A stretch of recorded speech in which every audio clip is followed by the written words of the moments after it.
Now, one of the things that a lot of people who are on the show, who are watching this or listening, are they love travel and tourism and that kind of stuff and adventures and things like that. And obviously, space is the ultimate adventure.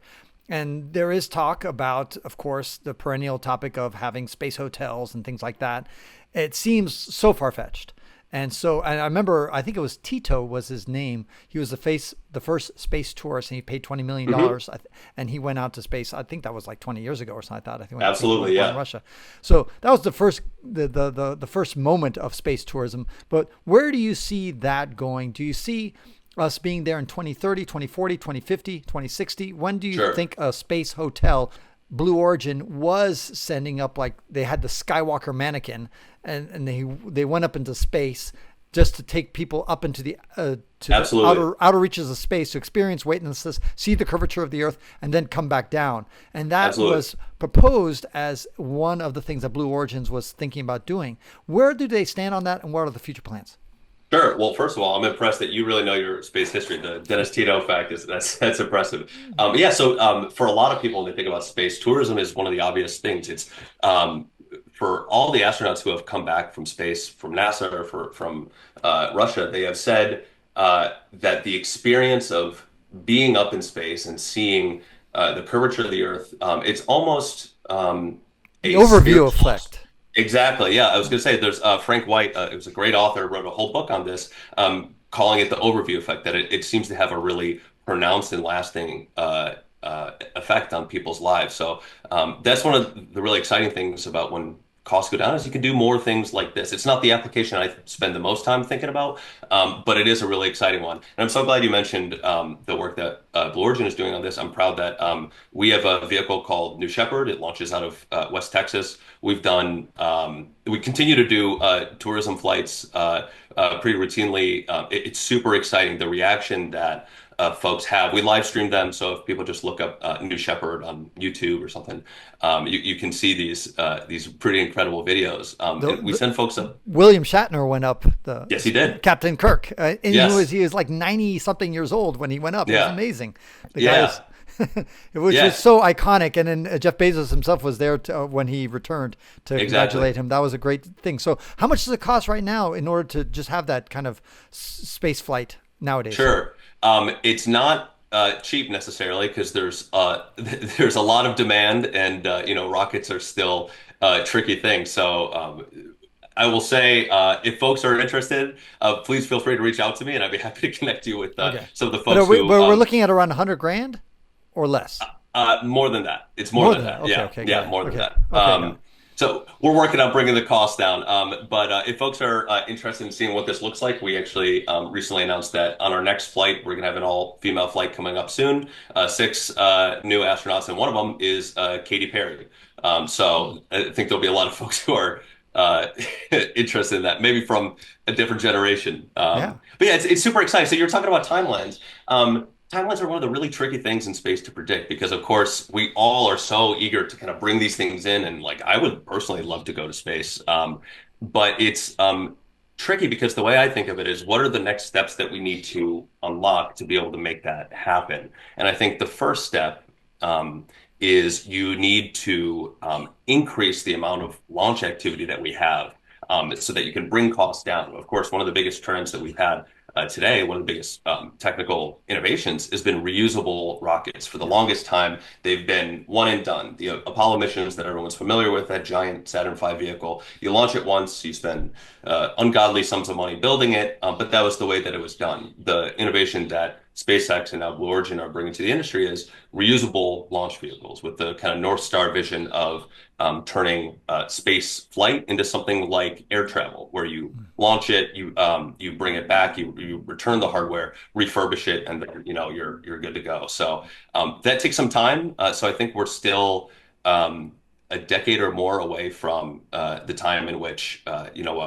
the cost of a flight to Australia or to Europe from the United States is comparable to the cost of going to space. But it's something that certainly I'm very excited about. And if we don't have folks like SpaceX or Blue Origin or others pushing to bring those costs down, then it won't happen. So But there is a company that is trying to have a space hotel at some point, right? yeah.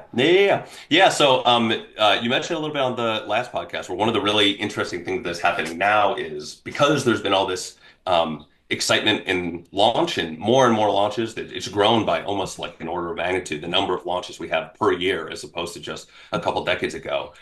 Folks are looking at it and saying, well, let's create new commercial space stations. Let's have not only tickets to space on these launch vehicles, but also destinations for all kinds of activities when you get there. Research and development is one of the biggest applications that we think will be really exciting, like Varda, like I just mentioned.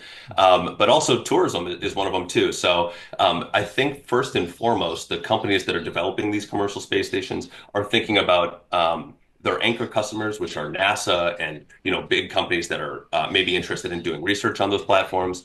But also, we've seen some hints that they're keeping the door open for some tourist activity. So there's one commercial space station company, Axiom, that if you look at their plans, it's very focused. They're allowing research and all these things. But then they've also partnered with Hilton to design their crew accommodation spaces and all these things. So it makes me really excited when I see that companies are focused on the here and now and closing business cases, but also leaving the door open to some of these kind of further out possibilities.